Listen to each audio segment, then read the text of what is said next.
Hello, my name is Nick Thomas. I play guitar and sing in the Spill Canvas. Beautiful. Thanks so much. How does it feel to be bringing One Fell Swoop to Australian fans nearly 20 years after its release? Oh my gosh, it is amazing to be bringing this finally to Australia. First of all, we've never been, but also to do it celebrating 20 years of One Fell Swoop is mind blowing. To get to do this for even a year and call music your career for a year, even 6 months is a marvel in and of itself. So I feel very honored, very fortunate to get to have done it for 2 decades plus now. Very crazy. So excited. Oh, awesome. Can you believe it's been that long? Like, I remember when your Yeah. first, like, that album came out and I was a teenager, and I can't believe that was so long ago. It's crazy. It's mind blowing, but I just like, yeah, I have no concept, no way to wrap my head around it. Even just playing here in the States and playing a show to see people come out after this long and like know the lyrics and everything, and sing along, and it blows my mind still. I never have gotten over that. So Yeah, no, I can only yeah. imagine. And this is a special co-headlining tour with the Juliana Theory. What does it mean to share this anniversary tour with a band that also had such a formative album? Absolutely. Yeah, I'm so excited. I mean, I grew up, I was just in high school, just getting done with high school when Emotion is Dead by Juliana Theory came out. And so this record is wildly meaningful to me as well.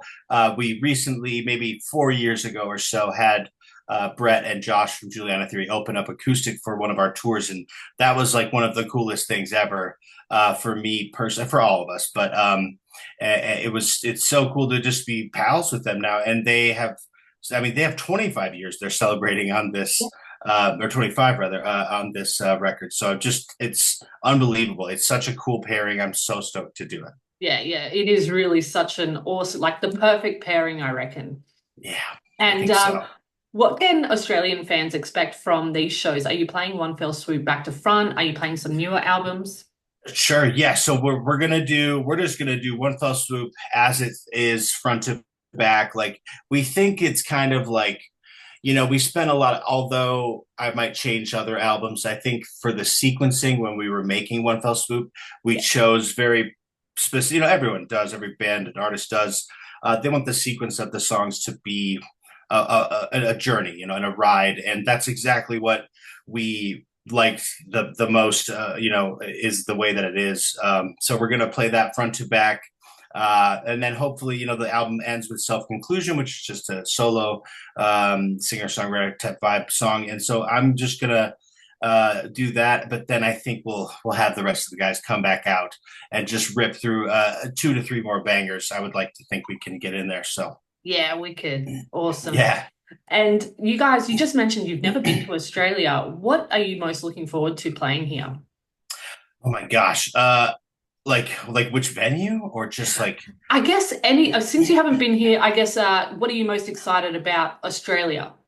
yeah, I think honestly, like, I know it's like, I mean, there's so many like tropes, I mean, obviously, like with like koalas and kangaroos and everything, and like that's awesome, and I would love that. I definitely think I would love to see in person. The opera house would be so beautiful. I'm a nerd for just beautiful venues in that way, just being as it's like been half of my life now, just experiencing good and bad venues. But Yes. to see something so beautiful as that place, and just such amazing stuff is done there, that would be really amazing. I'm excited for that. Other than that, I just want to like meet the people, and like, I was just talking to my girlfriend, and uh, I was like, I'm not going to mention it in any of these interviews. But I'm such a massive, for whatever reason, massive Below Deck fan, and there's like Oh, this like reality show with like the staff of a luxury but yeah. yacht that gets chartered, and I mean it's horrible, but it's beautifully awesome and horrible. But there's a Captain Jason, and it's on the Down Under seasons, and Yes. he's like so cool, and I've really wanted to know I guess I'm turning this back into a question to you. Do you Yes. is this like a popular person or is this like a clown in your because she's so cool? Or do you even know what I'm talking about? Look, I know the series and I know that there's an Australian or a couple of Australians on there, Yes. but I could Yes. not tell you about this captain. But we'll I'm just definitely have gonna to try and hook up a meeting with you guys. I'm just gonna believe that he's a national treasure to you guys Yes, yeah. because he's amazing and I love it. Oh, I'm sorry I didn't mean to commandeer your interview, no, but no, that's fine. other than that, I don't really know that there's. I just want to see the country and the cities. You know, like I'm so very excited just for that.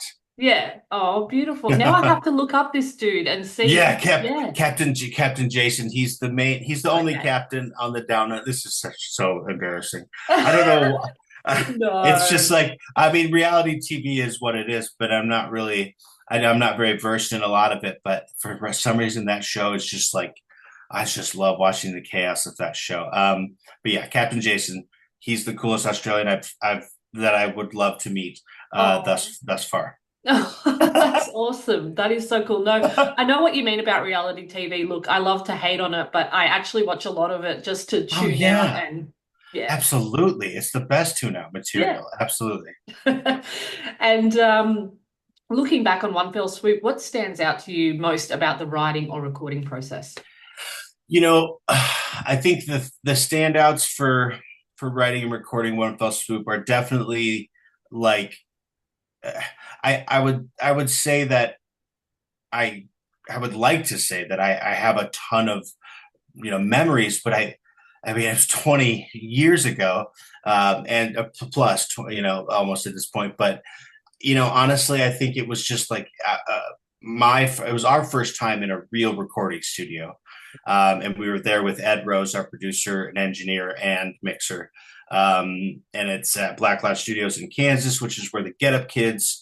They were partners in that business, and so I remember like Ryan Pope, the drummer from the Get Up Kids, still today, the original same drummer. Like he was a studio manager at the time, and so we would wake up and get down there and start going at like 10:30 or 11. And I remember recording guitar to, I can't remember what song. And he walked in, like we'd already met him. And I was trying not to fan out too hard, because I grew up with the Get Up Kids. And that's just such a pivotal, important band for all of this genre.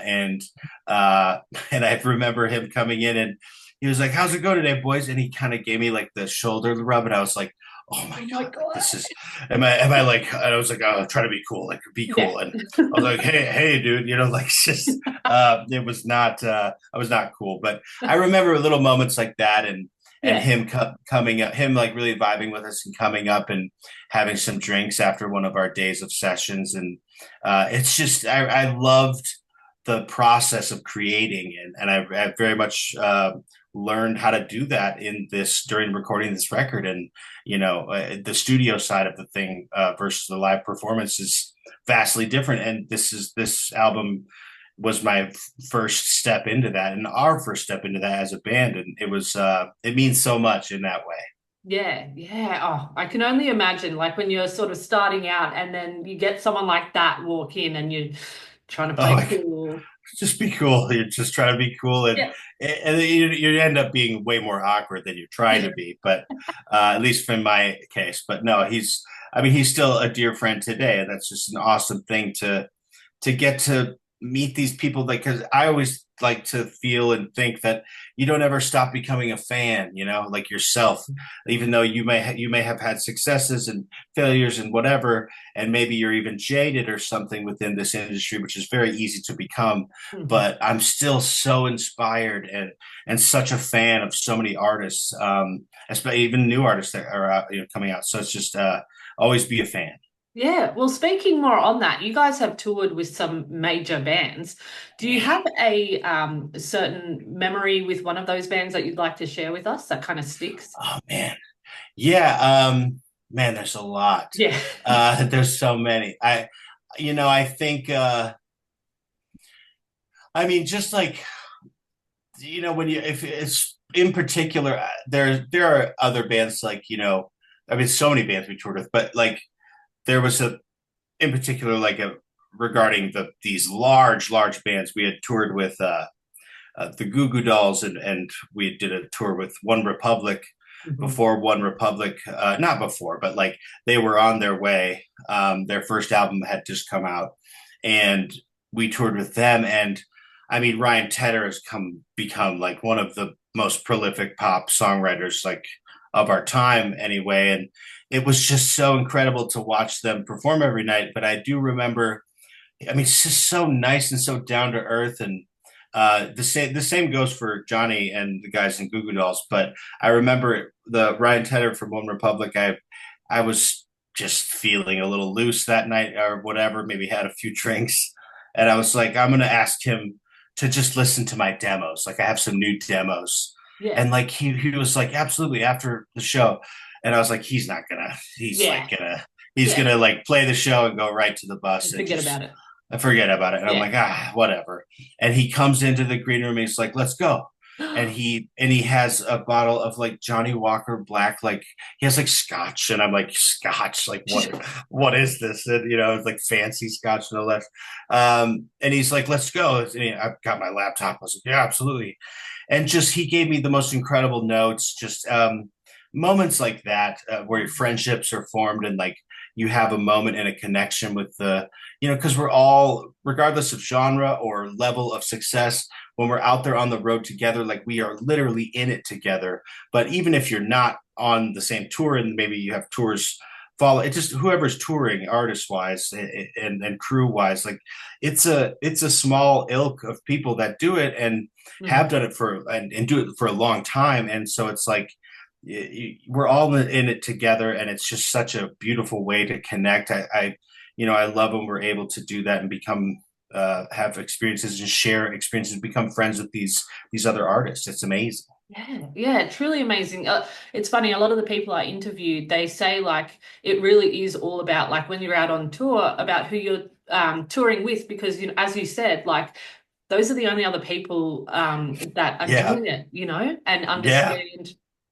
Yeah, yeah. crazy. It's wild. You're a bit of a platoon vibe, like Yeah. because you're not really in like you're not living you're like doing this nomadic thing, this nomadic routine thing with a specific group of people, crew, and other touring bands, and it's just it becomes a family. And so you have to there are times that you don't get along maybe Yeah. with them, but for the most part, it's an incredible thing to get to do on that side, aside from the shows, but like to make that connection within the touring party. So Yeah, yeah, well said. And you briefly mentioned before as well that you like some new artists. Who are you listening to a lot of at the moment? oh boy. Yeah, I really, who I'm listening to recently, that I've just not even maybe recently, probably the last I found this artist of 3 years ago. His name is Nick as well, which is cool. I obviously like that, but his project is called Medium Build, and he Oh, is he is he calls that he wasn't from Alaska, but that's where he started. Medium Build wow. was in Alaska, which is just kind of rare. There's not a lot of music that comes out of there, but he moved out of there, moved from Alaska, and just I mean, just like his catalog is good, the old stuff, but it just to watch him evolve and like to where he is now. I mean, he's massive over here now, and it's I've seen him a couple times, and he just changed my like. I stood in line after one of his shows here in Pittsburgh to wait to talk to him. Like, did the whole thing. You know what I mean? Like Yeah, that. I've been on the other side of that for so yeah. long, and I was like, I'm waiting to talk to him, and I met him, and I like was tearing up and stuff, and Oh my God. I was like, whatever, like You're the best. yeah, like you reignited my passion for like writing music, and he's an incredible songwriter. It's Wow. unbelievable what he's able to do. But I really love him, Medium Build. But I other than that, just like I mean, gosh, what else? I do a lot of podcasts because Okay. I'm always writing and hearing other music in my head. So I kind of more music gets distracting to the Yes. writing process. But this band, Bill Murray, is unbelievable. They're so good. It's not the act. Well, it's named after I that. was like, But yeah, it's like Bilmuri. It's oh, incredible. I can't even I don't even know how to describe it. It's just amazing. I'll leave it at that. It's incredible. They're amazing. yeah. But a bunch of other stuff. But those are the two standouts for this moment. And what genres were they, those two bands? Like I think medium build would be more of like a singer songwriter, but Hmm. like a singer songwriter, but like with it's not just acoustic. Rarely plays acoustic, Yeah. but it's a singer songwriter vibe, a little more chill with very amazing, introspective, unique lyrics. And then Bill Murray is like pop Nashville writing, like Nashville like pop writing, the way that Wow. they write the melodies and the songs, but put to like extremely heavy, like melodic, like pop punk, like with like chugs and stuff. I mean, Yeah. they're so incredible. I don't know if they've been over. I would think they have been over there. This last year was massive for them. They just kind of really blew up. But they're incredible. You should definitely check that out. Oh, I will. That does sound amazing. Geez. Super good. Do you have any pre-show rituals or routines, especially for a tour like this that's both nostalgic and high energy? Yeah, I think I I like to. I definitely need like myself. I need like a little like chill time, even if the guys are around. Maybe I'm just kind of like I kind of turn off my social anything, and I just Hmm. like kind of find myself and set whatever anchor emotionally and spiritually that I need to. But after that, it's kind of like whatever I sometimes just like a lot of stretching and stuff because I'm getting older too. So Yeah. just like I don't want to pull anything. Yes. So I'm stretching a lot. But then also a little apple pie moonshine for me and Evan, our guitar player, just Oh. to kind of get things loose and going.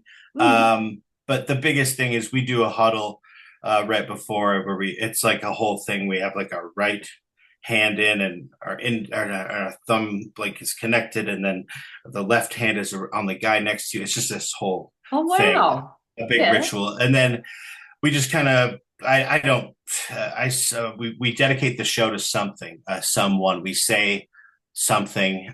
We go like on three, one, two, three, whatever it is. But a lot of times it's, I mean, most 99% of the time it's just like funny ridiculousness. It makes no sense. But yeah, we do like a little ritual, just a coming together. Of like our energies and stuff, and that's really the main thing. We will never stop doing that, probably. So That's awesome and so yeah. special. A lot of bands I speak to, they're like, no, we just jump on stage. I'm like, Yeah, boring. yes, so boring. Yeah. Yeah, no, I don't know. You have to like connect with your guy. I mean, even though they're Yeah. like my brothers and at this point, but it's just like you got to connect and be able to connect further. So yeah, Yeah. And be on the same wavelength. And absolutely. the question also goes for after the show, I guess, did you guys used to party a lot and has that changed or did you never do that sort of? Yeah, I mean, we definitely used to party quite a bit. It is definitely it's non-existent anymore at this point because it's like Yeah. oh we could go. I mean sometimes like if it's some of that the last tour last fall we did it was our guitar player's birthday so we went we played the show in Nashville actually and then we went all as a group out to the bar and like some of us don't even drink anymore and so Yeah. it's like but normally, I mean, literally almost every night, it's you're done. You're maybe have a nightcap, have your dinner, and just be done with it. Yes. No, I But don't yeah, blame you. yeah, At my age of, I don't know, how old am I? 32. I'm like, yeah, there's nothing yeah, I'd want to do more than just after a show, if I was performing, than to just go back to the hotel and rest. yeah, yeah. Just go rest. Like it's cool to. I mean, you're definitely riding the adrenaline of the show for a Yeah. while. So you definitely, me personally, I don't sleep for another like I don't get to sleep on tour till like 2, like anywhere from like 2 to 3 a.m. Yeah. Just with the adrenaline going, and even if you're trying to unwind, it just takes a while. Yeah. Um, but that's a good thing. Good Yeah. thing to, yeah. Yeah. And how do you maintain emotional connection to the songs you wrote so long ago? Uh, yeah, I think as far as that goes, I just, I really find the connection in the crowd and in the fans. I don't really relate. Obviously, I'm not going to relate to lyrics I wrote, 20 plus years ago as much as current lyrics. Mhm. But it really is a situation where I connect with them because they've lived a life to these songs. And even maybe they don't relate to them themselves in the same way, but they did at a certain point. And so all of that energy you can feel like while we're performing, and we get that back and that live feedback from them when they're singing back to us and me personally. And it's just that's the connection. That's the most important part. Yeah, Yeah. yeah. How lovely. And what's one piece of advice you'd give your younger self during the era of One Fell Swoop? Piece of advice I would tell myself uh, uh, to don't stop, don't beat yourself up so much, and it's going to be okay. Yeah, yeah. Yeah, No, I would that's say that. lovely. Yeah, I would that's say that I said it myself now. So yeah. yeah. And can fans expect any new music from the Spill Canvas following this tour? Absolutely. This year, I've been writing so much. We have so many new things to record. So this year, we will be recording some stuff. At least releasing, if not, we have one new single recorded. I'm not sure if we want to include that on a new album or EP, but Yeah. for sure, this year, new music in some way. Absolutely. Yes. Oh, fantastic. Well, you'll have to come back again then after that album's released. Absolutely. That's the plan. That is the plan.